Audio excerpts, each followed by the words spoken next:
Okay, so now that we're recording. So we have all of these motor neurons, neuromuscular junctions, but a term that's important that we're going to speak about for a while now in terms of how it works in different parts of the body is a motor unit. So that is the connection between our nervous system and our muscle, and it is where we have a number of neuromuscular junctions.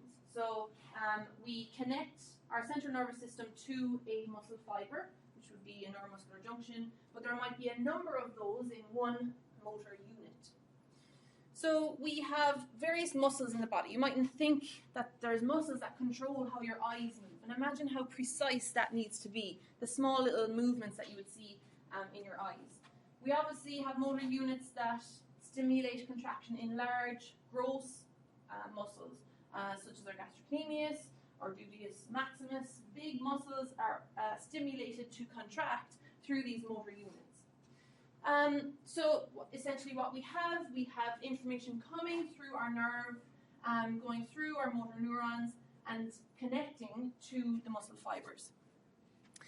Now, there is a kind of a balance or a ratio, and this was one of the questions I asked you in your prior knowledge quiz, and most people didn't really understand this quite yet, so that's good. That means I can explain it well, hopefully well today.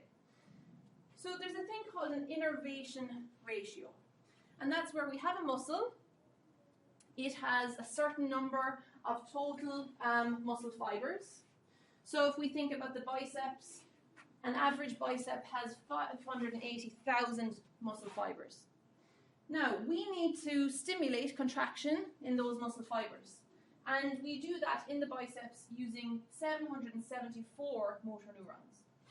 So if we do the math there, in terms of how many muscle fibers work with each motor neuron, we have an innervation ratio of about 750. So each motor neuron stimulates or gives information to 750 muscle fibers.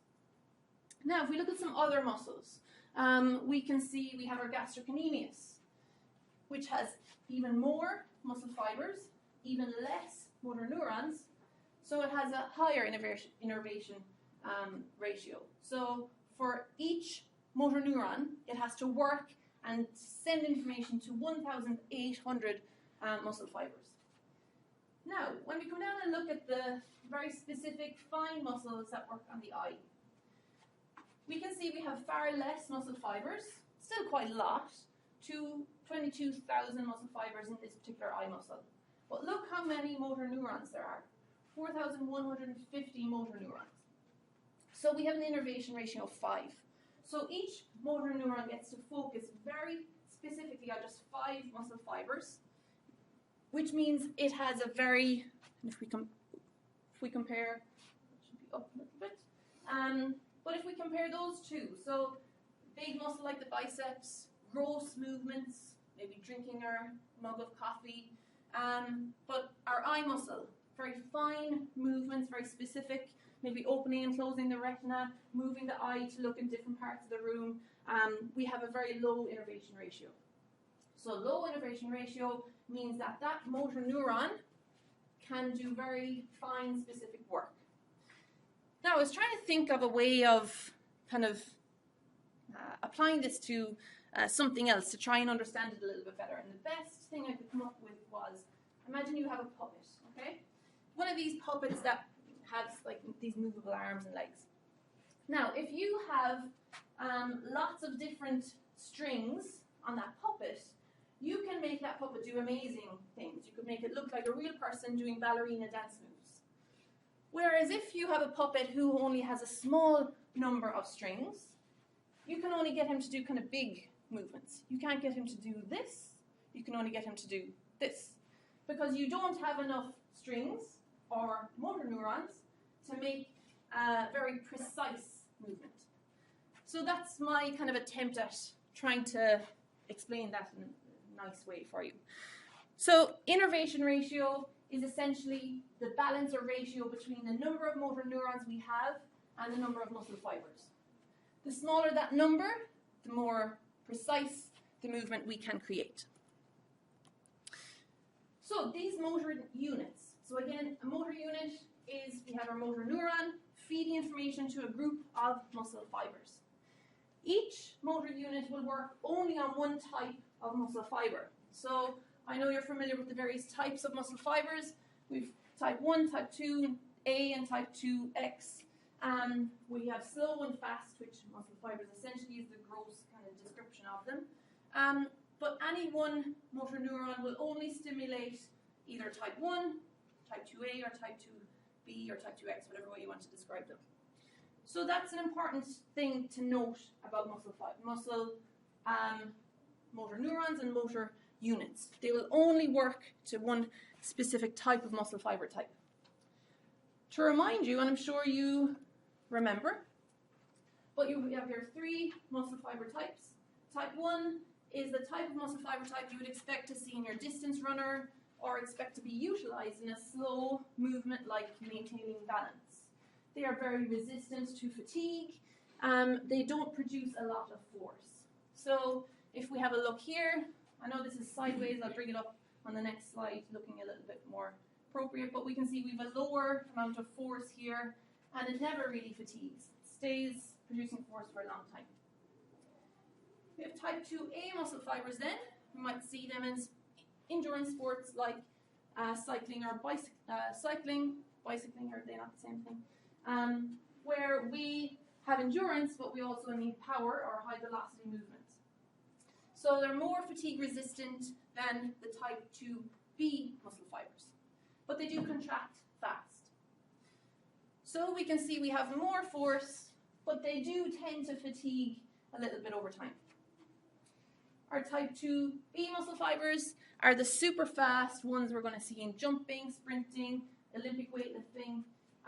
They're going to produce a lot of force very quickly and they're going to fatigue very quickly.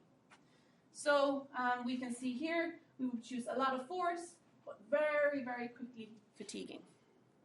To have a look at that picture where you don't have to strain your head to the side, we have our various types of force productions, and we can see that the various changes in how they will fatigue. So essentially we have non-fatiguing or very high endurance fibers, and then we have faster fatiguing but faster, more powerful muscle fibers. So to remind you, any motor unit can only recruit one of these 3 types. So in the muscle of the biceps, we know we have, I don't know how many, I can't remember, was it 700 motor units? So many of those motor units will be assigned to the type 1 fibers, another proportion will be assigned to type 2A fibers, another proportion to type 2B fibers. So any motor unit can only work with one type of fiber. Now, you have your motor unit. If you are in the biceps muscle, that motor unit is going to be connected to 750 muscle fibers. When that motor unit is told by the brain to work, it is going to activate all of those muscle fibers at one time. And that's the all or none principle. So here we have a very basic kind of diagram of what a motor unit might look like. We have our signal coming through, stimulating a group of muscle fibers. All of these muscle fibers are going to be activated, or none of them are going to be activated. So it's either the motor unit is working or it's not. It's not a case that this motor unit can say, oh, well, we only need a little bit of force, so we're just going to work this guy here and leave the other 2 doing nothing. That's not how motor units work. The way that we would regulate force would be saying how many motor units we ask to become active. And we'll talk about other ways that we can regulate force in the next slide. So, we have our motor units, we know we need to get them working if we want our muscle to contract and to produce force. Tension is generated and it is determined, so tension being the amount of force, is determined by the size and number of motor units that are recruited. So our biceps, if we take that example again, has 750 motor units. If I want to produce as much force as possible, I've been eyeing up the 50 kilogram dumbbell and I really want to do a bicep curl with that dumbbell. If I want to produce as much force as possible, I have two strategies that are identified in this bullet point. I want to recruit the biggest motor units, the ones that control the most muscle fibers, and as many motor units as possible. So I want to get as many of them working, and especially the ones that work the most amount of fibers. What else can I do to lift that 50 kilo dumbbell?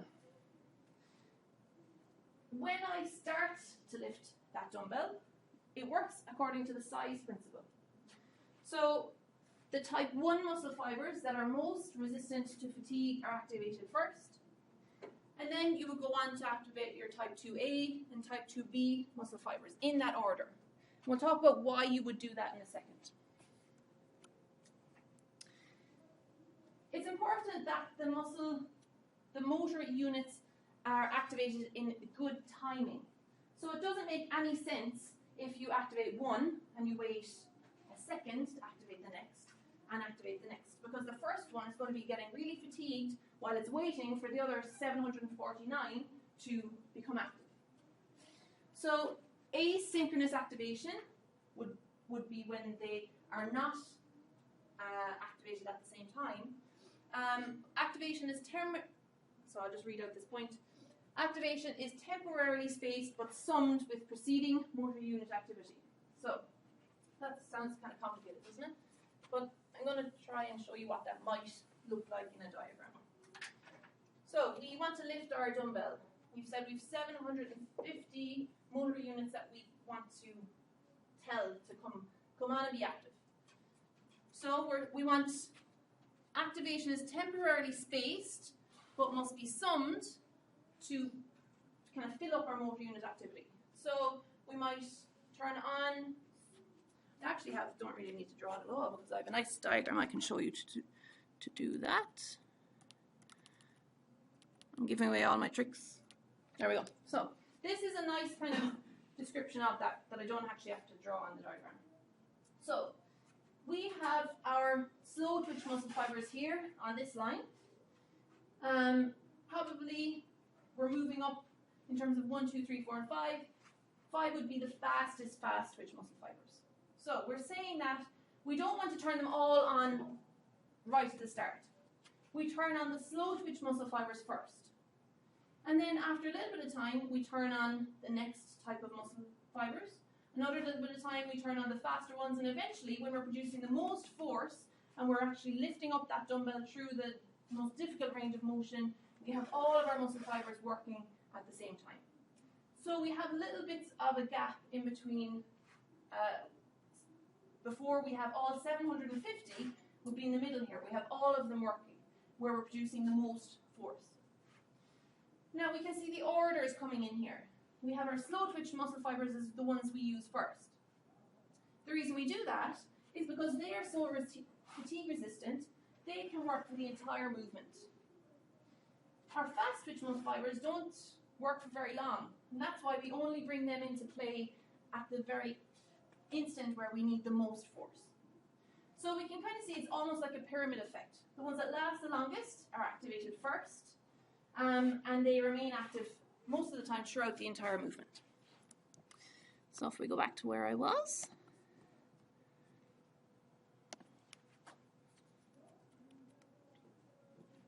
Sometimes we will work large and small motor units together. Reasons why we might, yeah. You talked about like activating all of them, all 750. Does that happen? If you're doing a bicep curl, do you activate all of it, or is it mostly just a percentage of them? Typically, the only reason you would activate all 750 is if you were doing a maximal contraction. Now, that typically won't happen when you're doing a dynamic bicep curl. When it would happen is if you were doing an isometric, so you were being held in an isometric position and you were trying to contract that muscle with as much power as possible and hold it for as long as possible. We'll look at some graphs of what that might look like later, but in that example, you probably would recruit all 750. If there are 20 that never get recruited, they're going to atrophy, they're going to become weaker, and they might waste away. So it is important that all of them are recruited at some point in time. And that last visual we saw with those fast twitch muscle fibers only being recruited when we produce maximum force. That's why it's important for coaches to incorporate kind of powerful maximal activities in their training to make sure that those fast twitch muscle fibers are stimulated and kind of are trained through that as well. Does that make sense? Okay. So sometimes where we might synchronously, so at the same time, activate large and small motor units, so fast and slow twitch fibers at the same time, would be maybe ballistic movements, where we might all of a sudden need our fast twitch muscle fibers to be working. So if we were doing, for instance, a drop jump, we need to be powerful, we need to be very strong, but we may also need our slow twitch stabilization muscles to remain at a low level active to keep our joints stable and secure. So that might be an example where we would have synchronous activation of different types of muscle fibers. So logically enough, if we want to produce more force, we ask more motor units to work, and that makes sense.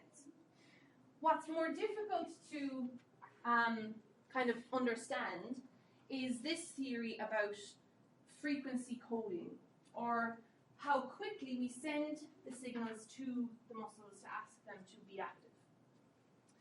So if we stimulate our muscles with an action potential, we get what's called a tetanus, a small little twitch in the muscle.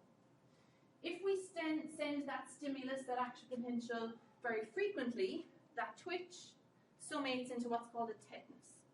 And that's where we can have the maximum amount of force from those muscle fibers.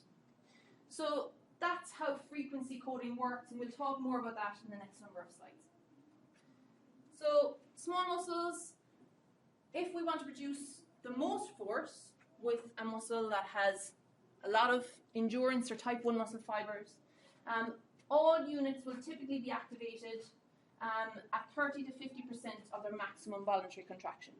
So if we are trying to produce maximum force in a smaller muscle, we typically have already maxed out all of the motor units. So in answering your question, Ian, in a small muscle, all 750, if that was the number, are going to be working, and we're only producing 50% of our maximum force.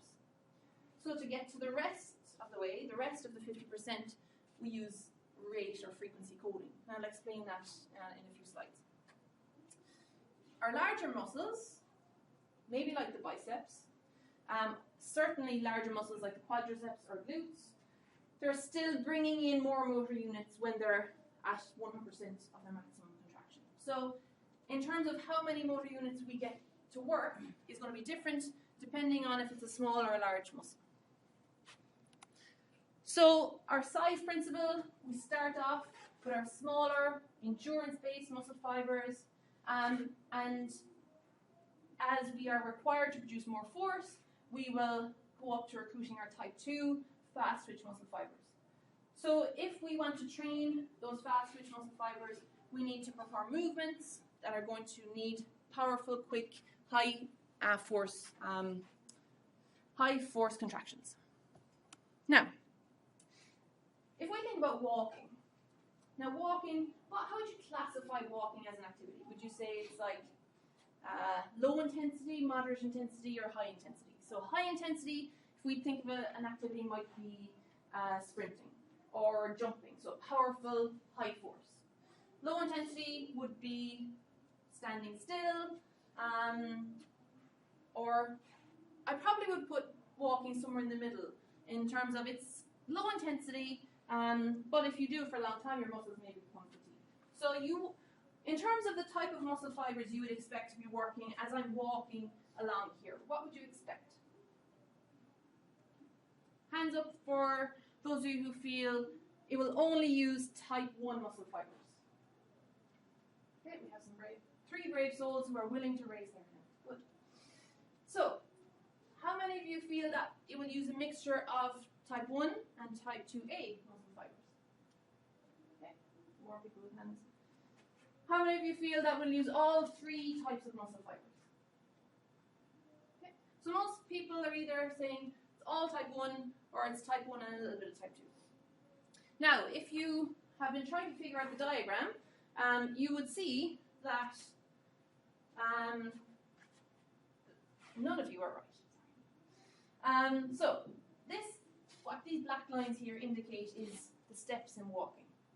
And what we're looking at here is this blue line is the muscle activity of slow twitch or type 1 muscle fibers. So as I'm walking, we can see the type 1 muscle fibers are working all of the time. So they're definitely, the first three of you that raised your hand, they're definitely doing most of the work, that's without doubt. But in certain parts of the movement, we use our type 2A muscle fibers. Now, we can see it tends to be either in the middle or towards the end of, typically in the middle of the foot strike. So if we think what's happening, heel strike, middle, what's happening in the middle? What's happening right now in my step? I have full weight bearing on my leg, on my muscles. And while I'm walking, this leg is swinging. So I'm all on one leg. The muscles in this leg need to hold my entire weight. So there's a little bit of a greater demand on the muscles in that leg at that point in time. And that's why we're going to ask our type 2A muscle fibers for a little bit of help in that mid-stance phase. Now we might, and in this case it only happened once, on the first step, actually need to use our type 2B muscle fibers. Usually in walking we won't need to use our fast twitch muscle fibers. But if I stub my toe, I need to suddenly react. I need to recruit very promptly my type 2B muscle fibers, my fast twitch muscle fibers, to control my leg, move it very quickly and very powerfully to put me back in a stable position. And that might have been what happened here.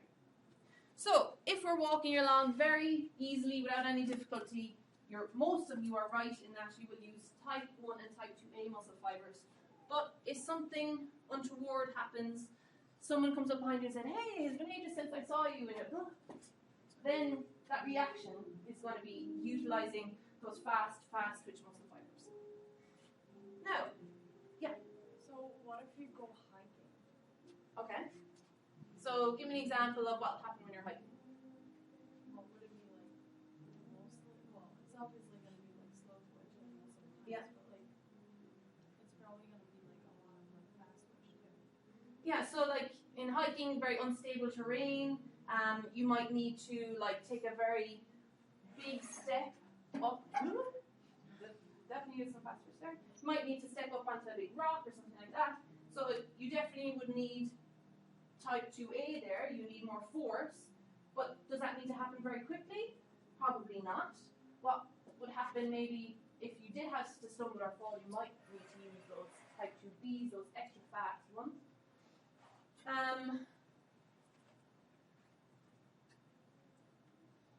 If you were on a hike where you had lots of uneven terrain and you had to save yourself from falling lots early on in a walk, and those type 2B muscle fibers got fatigued, you might struggle to save yourself later on in the hike and you start falling over more. So that might be something that happens. If we think about older people, so last week we talked about sarcopenia. Do you remember what happens in terms of muscle wastage and how it differs for the fiber types? Anyone recall? So type 2 waste more than type 1. So if we think of an older person, they stub their toe on the carpet, their type 2 muscle fibers are weaker, don't work as well, so they're less capable of saving themselves from a fall. Because we need those type 2B especially fibers when we're trying to save ourselves. The other thing, in that mid-stance period, they may not have the strong type 2A muscle fibers.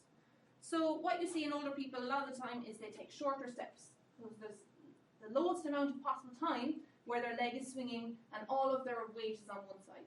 So they tend to shuffle, they'll take shorter steps, so there's a very small amount of swing time in their steps. This is an example of a, what we're looking at on the bottom is exercise intensity. So think about jogging or running, going up to sprinting. So when we're going at about 20% of exercise intensity, maybe even up to 40, we're using mainly slow twitch muscle fibers. As we go up into up to about 60% of our VO2 max, we are using both type 1 and type 2A muscle fibers. Once we go above, looks about 75% of VO2 max, a very high intense movement such as sprinting, we're going to be using more of our fast, extra fast twitch muscle fibers. So, we have an idea now of how the different fiber types work, how they might be used in different muscle actions. But what I'm going to go back to and to try and explain in more detail is this idea of the rate or frequency of firing. So how quickly we send that action potential, that stimulus, through our motor unit into those muscle fibers. How can that make our muscle produce more force? Other term that it could be called is rate coding. So it might be firing rate, it could be firing frequency, it could be also called rate coding. So those are different terms that this principle is usually referred to as. So constant or slow increases in tension, which is force production in the muscle, will usually occur when we send about 15 to 50 impulses or stimuli to the muscle per second. Anything that's measured in per second has a unit of hertz. We can increase that up to over 120 hertz. So we can increase the rate, how quickly we send that stimuli into the muscle. We typically would do that during fast contractions. So if we have recruited all of our available motor units, and we still need to produce more force, we have our heavy dumbbell, and we've only gotten it to here, but we need to do a full rep. We've gotten it to here, we've recruited all our motor units, we now need to increase the rate of firing. Our brain needs to start sending lots and lots of more signals more quickly to the muscle to get it to produce more force. So like we said earlier, small muscles will only be able to produce half of their available force before they need, by recruiting all of the fibers. To increase more, they have to use this principle, sending stimuli more quickly to the muscle. This is also useful because it allows for the movement to be smoother. Because by increasing the rate of firing, we can have a smoother kind of increase in the force development curve. Now this, although we've seen it already, as well as showing us the size principle, it also shows us the change in the rate of coding or rate of firing. So this is our type 1 slow twitch muscle fiber. We can see these black lines are a stimuli being sent to that motor unit or that group of muscle fibers. We can see at the start that they have this kind of marker-sized distance between them. But as we get towards the point where we have recruited all of the slow twitch muscle fibers and we need to actually bring in some more, we can see that this rate is much quicker. Those lines are closer together.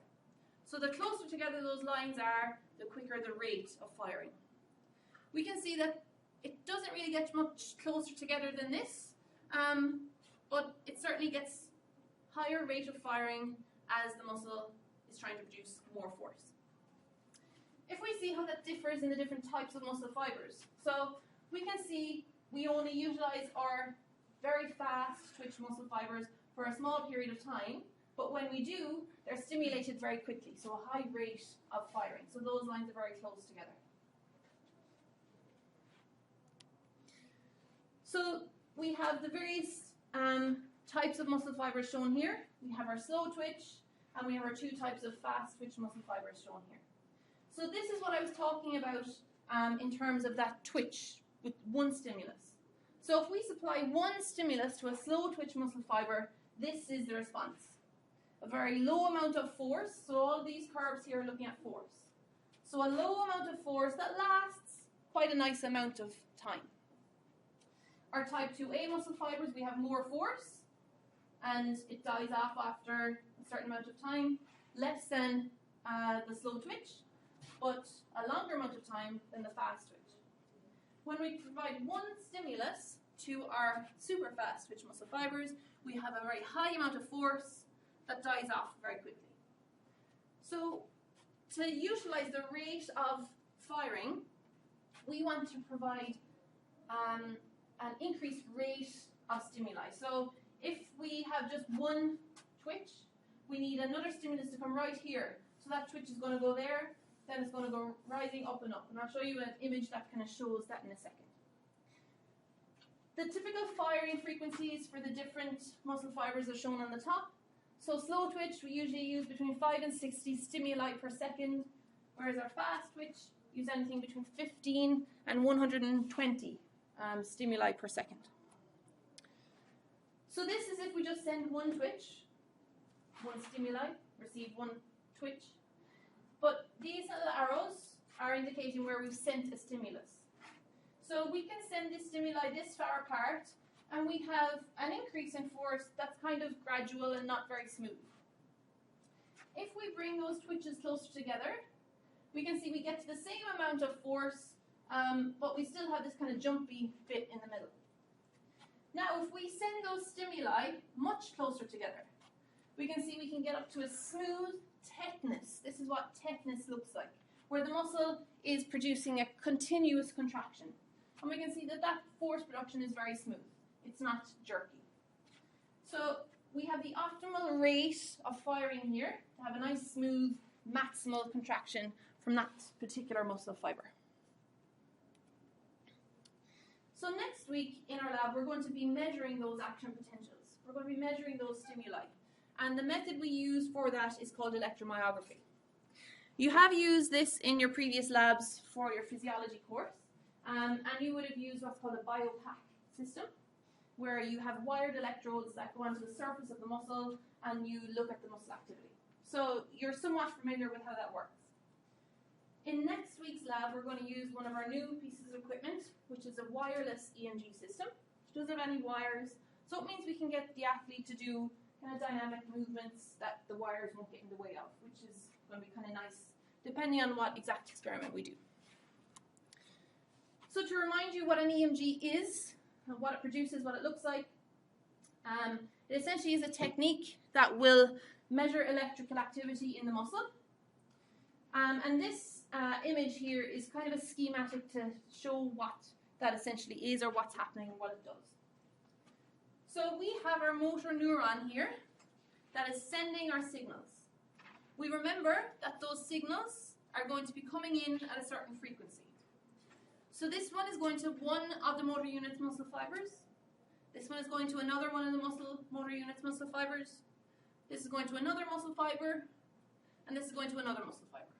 So our motor unit is sending those stimuli to those muscle fibers. That's together called a motor unit action potential. And that is what is measured from our EMG system. So that is what we see as the electrical activity on the muscle. We have our electrode we place on the muscle. I'll show you some pictures in a second. We place it through our recording device and we produce an EMG signal, which gives us an idea of how much activity is happening in that muscle. Now that's useful. In sports it's very useful. We can see for certain movements such as tennis what muscles are required to produce a tennis serve. For rehabilitation, it might tell us if an athlete is not utilizing a certain muscle as much as they need to, or if they're utilizing a muscle on one side of the body more than the other side. Another thing, in terms of injury, we might see that they have more muscle activation in the quadriceps and less in the hamstrings, so the agonist-antagonist relationship. That would be linked with injury risk as well.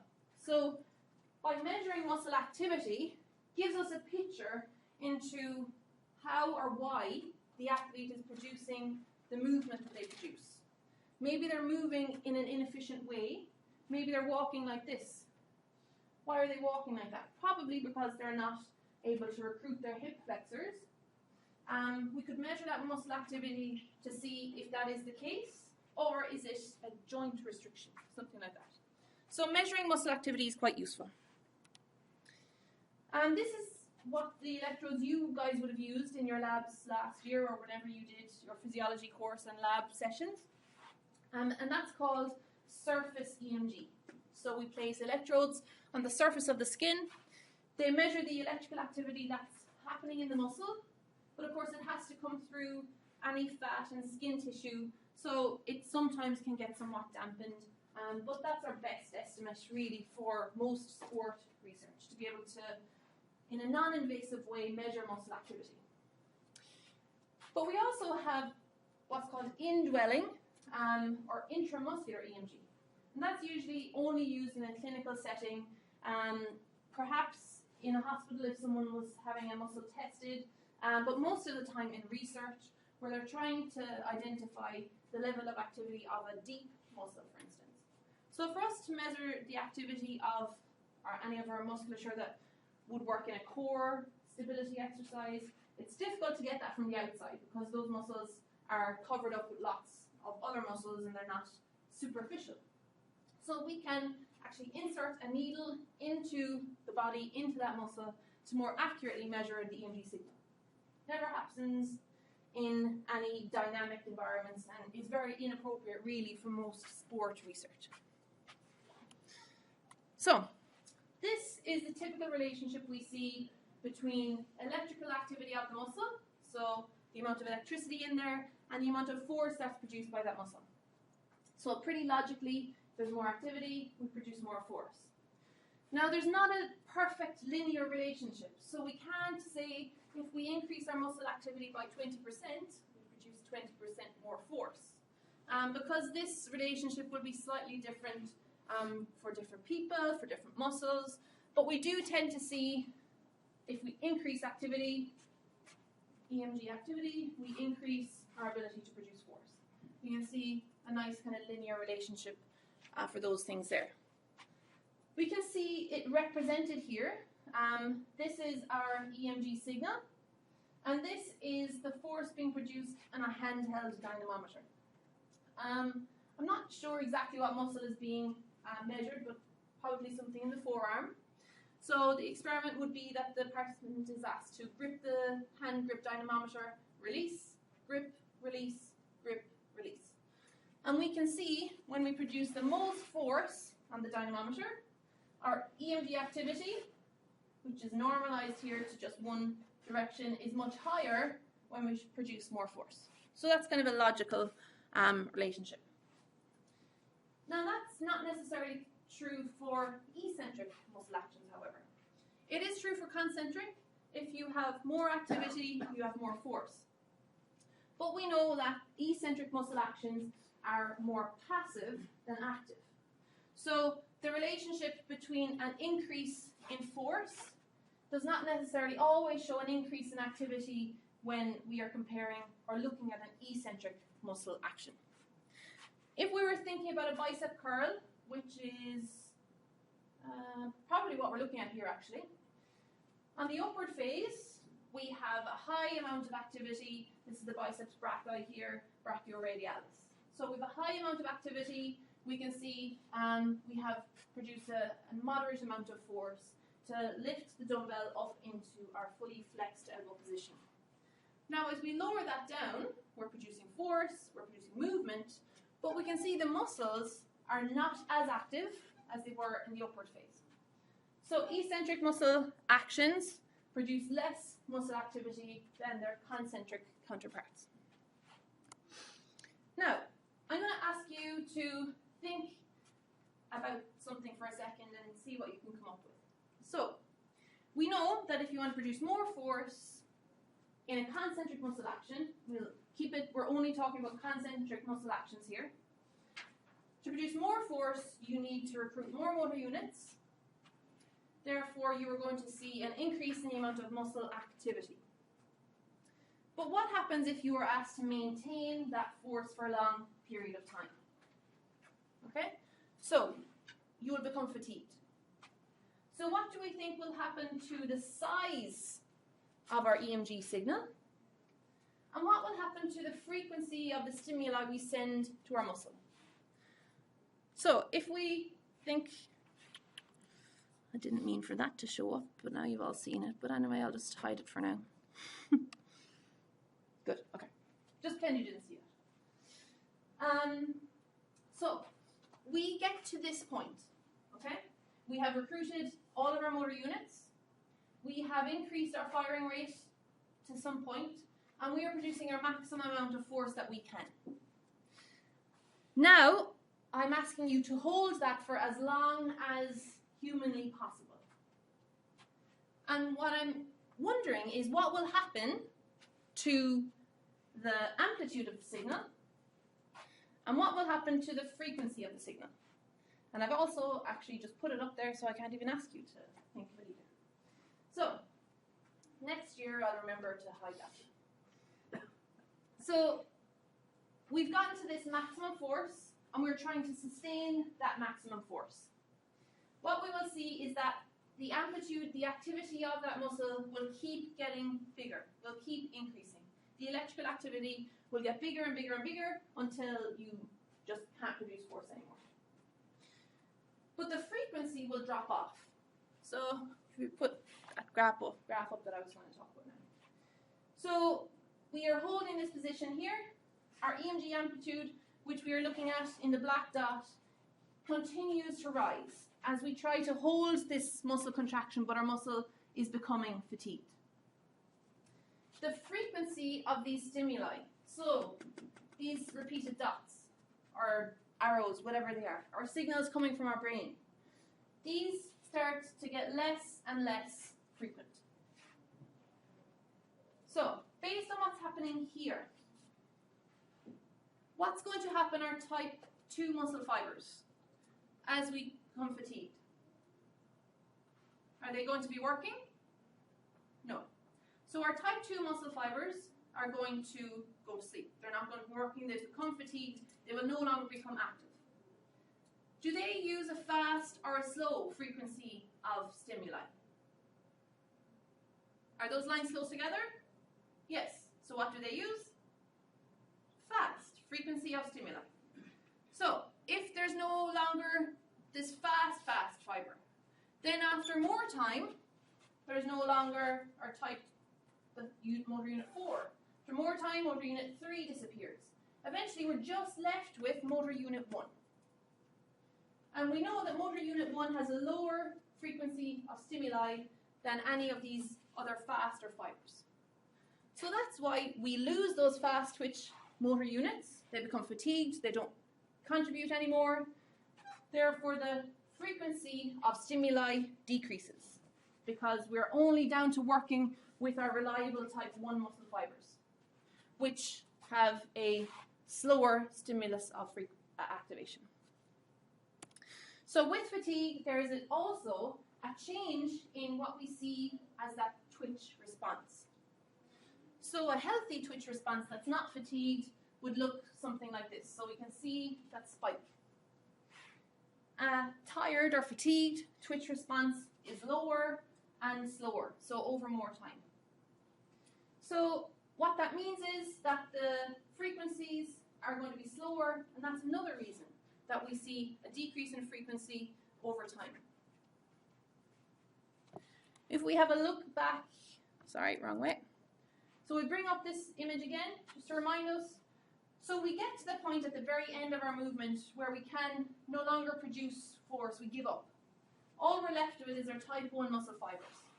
And at this stage, their rate of firing has really dropped down, gotten very slow.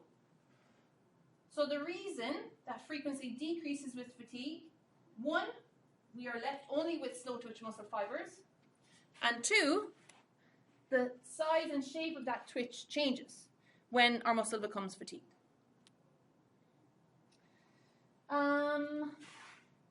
So that kind of explains that. All right, so our last section, we're going to talk, our last section, but which has a subsection in it. We're going to talk about how our body produces reflexes. So we finished our electrical activity discussion. We finished talking about motor units and motor neurons. What we're going to talk about now is things we don't necessarily control, things that happen just as a response. But that response is coming from the central nervous system, even if we don't control it. So a reflex is typically an involuntary neural response. So it's still neural, it's still coming from the central nervous system, but we don't control it. It's involuntary. We have proprioceptors, which are constantly working in our body to give our brains information on where my body is placed in space. So even if I close my eyes, I know my hand is now over my head. I wouldn't know that unless I had proprioceptors in my shoulder and my hand that sense where my body is in space. If someone injures their ankle, they injure the ligaments in their ankle, and their proprioceptive awareness can be decreased because the proprioceptors are in the ligaments. So a lot of people who have ankle sprains need to work hard on building up that proprioceptive awareness again after an injury. So these reflexes and our proprioceptors are very important in terms of how we involuntarily react to certain things that occur on our body. The first important proprioceptor that we'll talk about is the muscle spindle. Now again, I know you've talked about these responses in your physiology class, but we're just going to refresh, and maybe I'm not sure, go into them in a little bit more detail than you have done in the past. So we have our muscle spindle. It's present within the muscle, typically towards the end of the muscle in the tendon itself.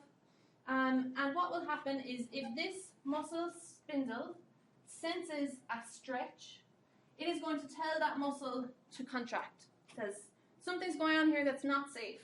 There's a risk that this muscle is going to tear into two pieces. I want to protect my body, so I want you to contract that muscle and keep me safe. So the example you would typically see at the doctors is where they would tap your patella tendon. They would tap your patella tendon here, and your knee is going to swing out. Why does your knee swing out? What muscle is activated to swing your knee out? Quadriceps. So patella tendon goes to the quadriceps. So I'm stretching the patella tendon. The quads is going, oh, this is unsafe, we need to stop this. So it contracts the muscle to decrease that stretch. The other thing it will do is it will inhibit the antagonist. It will tell the hamstrings, just relax for a little bit of time. I need to take care of the quadriceps here, so allow me to stretch out the knee. So the response is going to be activation of the agonist and inhibition of the antagonist. So what we would see, a tap on the patella tendon, depending on the strength of the tap and the size of the stretch, you would see a larger response from the agonist. So we have the tap, and we have this muscle contracting to pull the knee into extension. Now I thought this was kind of funny, so I just said I'd put it up there for a bit of a laugh. But there you go. Now, the muscle spindle is not the only proprioceptor that will produce muscle contraction to protect the tissue. The Golgi tendon organ is another proprioceptor that's present within the tissue, and it almost does the exact opposite of what muscle spindle does. The Golgi tendon organ senses tension and force in the muscle. So it's sensing the ability for that muscle to produce force. It monitors how much force is being produced and is trying to weigh up whether or not it's safe or not for that muscle to continue producing that force. So if we have an example, I'm trying to produce as much force as possible in my quadriceps, and I'm trying to lift an extremely heavy load. The Golgi tendon organ is going to say, mate, you're not that strong. You can't lift that weight. You need to drop that back down.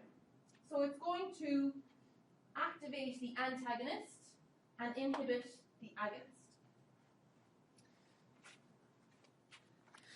So it senses that the forces are too high in the muscle, in what the muscle is trying to create. It will send a signal to the spinal cord. it will inhibit the agonist that's trying to produce that force, and it will activate the antagonist.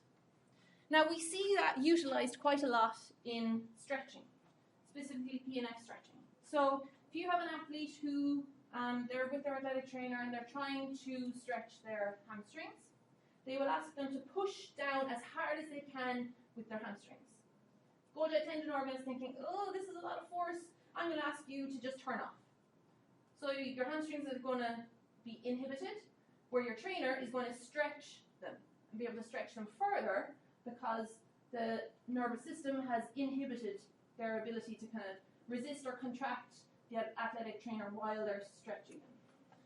So we can utilize it in kind of to our advantage when we are doing kind of manipulation of patients in either AT or PT settings. Okay, so these last few slides are going to think about some kind of nifty and cool neural responses that can actually improve performance in sports. So the first one, which we talked about last week, is the stretch shortening cycle. We can utilize the stretch shortening cycle to enhance performance in powerful activities. And a good example of it is a jump. So you can test your eccentric utilization ratio. In other words, you can test how good you are at using the stretch shortening cycle by comparing your counter movement jump height to your squat jump height. So to demonstrate your counter movement jump, so typically you would ask them to put their hands on their hips. Counter movement, they go down and up and jump as high as they can. So that's using the stretch shortening cycle. Going down, in the downward movement, you're stretching the posterior chain and you're releasing that elastic energy. We talked about those different elastic units in the muscle last week. So that's your counter movement jump. Okay, so that should be pretty substantial. Now your squat jump. That is where you're going to squat down, you might sit, you're going to hold this position for a few seconds. So what's happening while I'm sitting here? What's happening to the stretch in my posterior chain? It's dissipating. So I no longer have that built up elastic energy in my glutes and in my hamstrings. So when I'm jumping up, all I'm using is my concentric strength ability to push me up into the air. So when you compare those two, you divide the two, you can see the ability that an athlete might have in terms of utilizing the stretch shortening cycle. Now this is a little bit cut off, so I'm just going to see if I can make that a bit better. That's a bit better. So the eccentric utilization ratio, if it is 1, it means you don't use any stretch shortening cycle. If the number is 1, it means you jump just as high in the squat jump as you do in the counter movement jump. So the more above 1 it is, the more enhanced performance you get from the stretch shortening cycle when you do your counter movement jump. So we can see here the highest numbers. We can see male soccer players 1.14. So male soccer players, they do a lot of jumping, especially if they're trying to head the ball, compete with an opponent. Players or team sports with very low eccentric utilization ratio, field hockey. So field hockey, the ball tends to stay on the ground. They don't tend to do a lot of jumping movements, so they're not used to utilizing the stretch shortening cycle. They get a little bit of benefit, 0.02, but not as much as the soccer players. So if you're interested, you could do that test on yourself. Now, another interesting concept which relates to how the central nervous system controls the body or gets it to work effectively is how good is your body at using both sides, both left and right. So if you have what's called bilateral deficit, if we read that bullet point, the force produced when both limbs are working together is less than the sum of the forces they produce when contracting on their own. So what does that mean in real life? So if we think again about a jump. If I perform a single leg jump on my right leg, that is 12, I jump 12 inches. if I do the same, or even a little bit less, maybe 10 inches on my left leg. If I combine those two, in theory, I should be able to jump 22 inches when I'm using both of those legs together.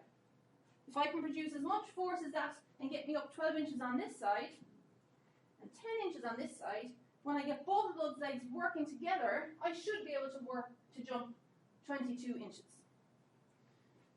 So an example of an athlete with bilateral deficit is where their single leg jump, when they're combined, is more than what they achieve when they're using two legs. So why do we think that when someone does a single leg jump, that they can achieve more than half of what they can do with two legs? Why would that happen, do we think? We talked about walking. What happens when we're in swing phase? We're using type 1 most of the time. What happens in swing phase? We bring in type 2A. Why do we do that? Because we're supporting all of our body weight on one leg. So, we're doing a single leg jump. We are holding all of our body weight on one leg. So obviously we can't jump as high, but we should probably be able to jump at least half of what we can do with two legs. Why we might be able to do more is that our muscles are working even harder than they would when two legs are working together. Because you're lifting your entire body weight with just one leg. The muscles have more stimulus, more activity, therefore they produce more force, and you might actually jump a little bit higher than half of what you could with both legs working at the same time.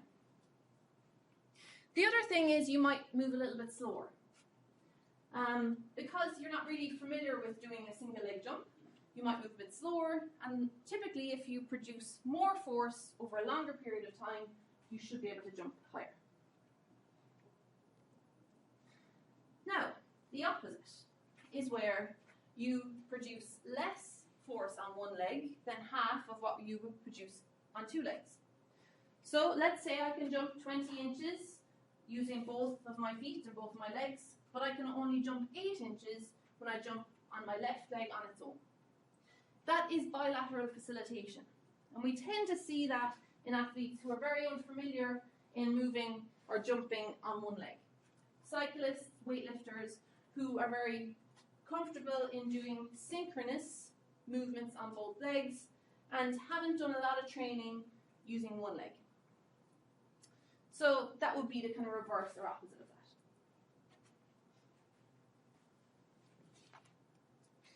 So what we're going to talk about over the next number of slides is how we can enhance performance using some theories around the central nervous system. And the word potentiation basically means that we are providing an enhancement to the performance. So potentiate means to make it better. So potentiation phenomenon occurs through a number of mechanisms when we are thinking about powerful activities. So activities like jumping and sprinting. And there are a number of ways we can trick the central nervous system into actually improving our performance in those activities. The first one I'm going to talk about is post-activation potentiation, and it is sometimes abbreviated down to PAP, so post-activation potentiation. So we get better after we do some form of special activity. So what's this magic activity? So we load the neuromuscular system to elicit an excited or sensitive state in which our performance in our powerful activity is enhanced. We need to design that activity, that potentiating activity, in a way that represents the type of movement they will be doing, and in a way that gives enough load and enough rest. So there was a study conducted in my alma mater in the University of Limerick looking at this specific theory and phenomenon. The athletes were asked to do a heavy back squat, and then they did this as their potentiating activity. So this is the activity to stimulate and excite the central nervous system.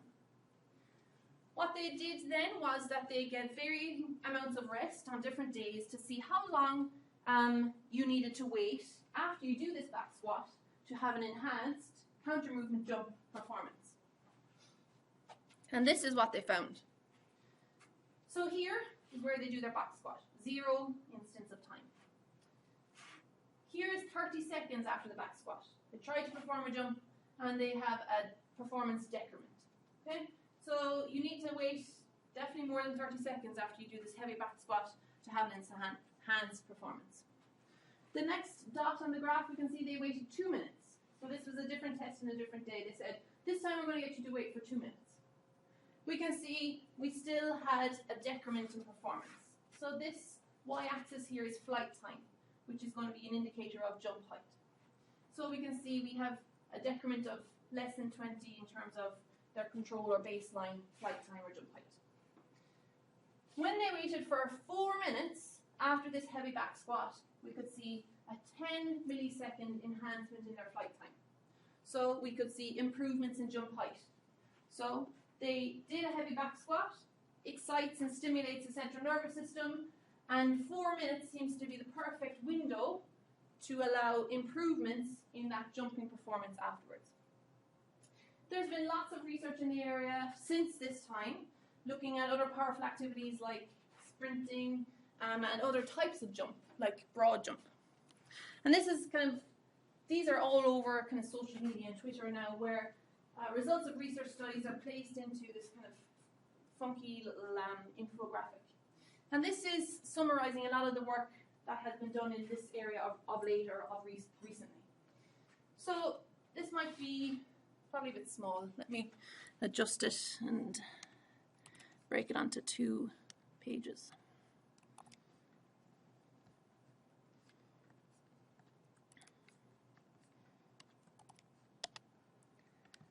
Let me drop that down, bring that up a bit, and I'll do that here as well.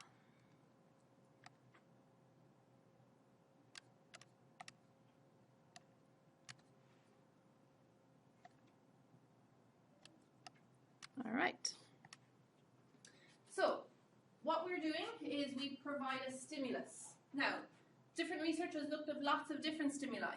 They've looked at back squats, that was the first one I talked about. They've looked at sled pulling.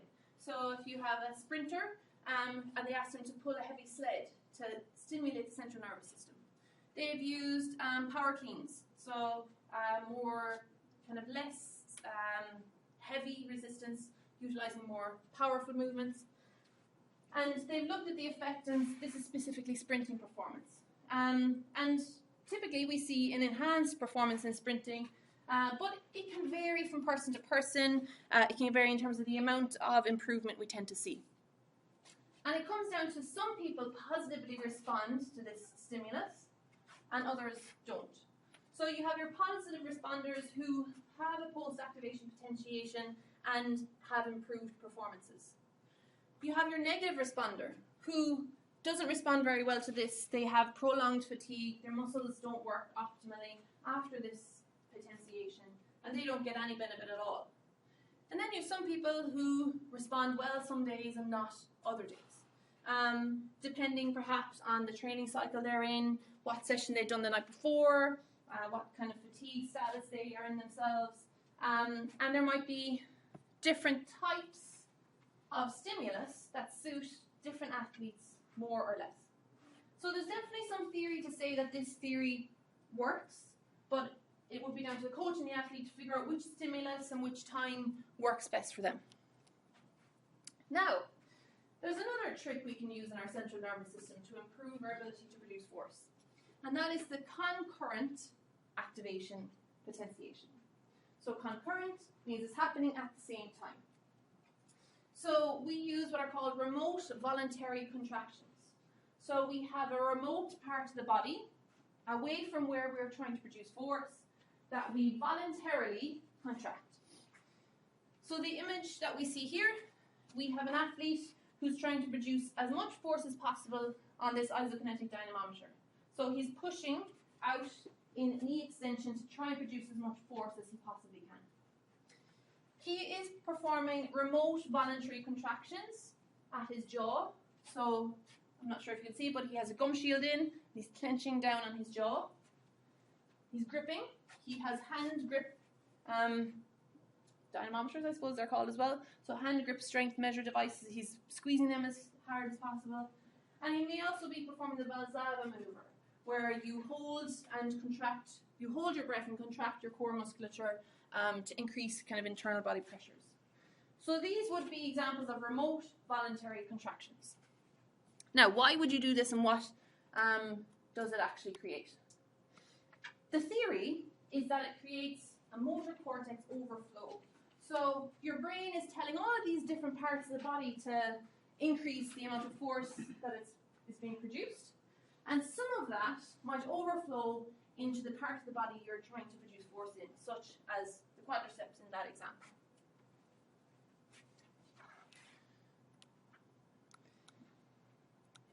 So here's some evidence. So this is looking at the forces produced in a back squat with and without a remote voluntary contraction. So what we're looking at here will focus on the peak ground reaction force. So we measured ground reaction forces in our lab 2 weeks ago. We know what that is. So we can imagine someone standing on those force plates doing a back squat. So the amount of force that they can produce. So we can see when they're doing a remote voluntary contraction, they produce about 100 newtons more force. So about 4% more force produced when they do a remote voluntary contraction. The other thing, we also looked at this in our lab, the time to peak force. So we can see that time is shorter when we do a remote voluntary contraction. So they have a higher rate of force development, which means that they're more powerful. Again, 4% more powerful. This one was for a jump squat. So again, looking at peak force, time to peak force, and jump height. So when they're doing a remote voluntary contraction, they produce 100 newtons more force. They have a shorter time to peak force. And most importantly, in terms of performance, they have a higher squat jump height. So doing this remote voluntary contraction produces more force in less time, but most importantly has a better, higher performance. Okay, so just to kind of summarize in terms of we can utilize our central nervous system to enhance our performance. We may enhance specifically the type 2 fast twitch muscle fibers, are most kind of seem to be most influenced by these potentiation activities. It will increase recruitment, so the amplitude of activation and the rate of firing. And it might also optimize synchronization, where we might use muscles in the perfectly right order or timing. And these things are quite useful, obviously, in terms of performance in various sports, especially power sports. This point is quite interesting, and it's maybe should have given it its own slide. But if you think of an athlete who has an injury to their right leg, so let's say they have a stress fracture on their right tibia, and they are trying to maintain strength in that leg, but they're not allowed to do any activity. There is some evidence that performing resistance training on the left leg can have some kind of ipsilateral and contralateral benefits. So ipsilateral means the same side. So if I train my left leg, it's going to get stronger. But that motor cortex overflow theory says that we might actually get some benefit on the injured leg to try and reduce any muscle atrophy. So that's what this point here is talking about. And that's kind of an interesting application, especially for athletic trainers or physical therapists, where they can recommend that their athletes might still continue training on the non-injured leg to maintain or prevent any loss of strength on the injured side. And that's more or less everything for today. We finished slightly early, but that's fine. So next week we are doing a lab activity, but we're going to start in here. You'll have your grades for your lab assignments, and I'll go through some general feedback that you can use when you're submitting your next assignment. If you've got any questions on anything from today, or anything in terms of your assignment, you can by all means come up and ask. That's totally fine.